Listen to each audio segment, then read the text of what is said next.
માધવદાસજીએ શ્રી અમનાજીને દર્શન આપવા માટે વિનમ્ર યાચના કરી છે. એમની વ્યાકુળતા એક ચાતક પક્ષી જેવી છે.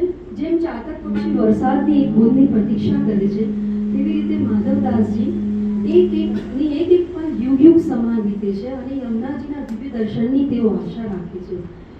तुम दर्शन की आश श्री यमुना जी, तुम दर्शन की आश. तुम दर्शन की आस यमुना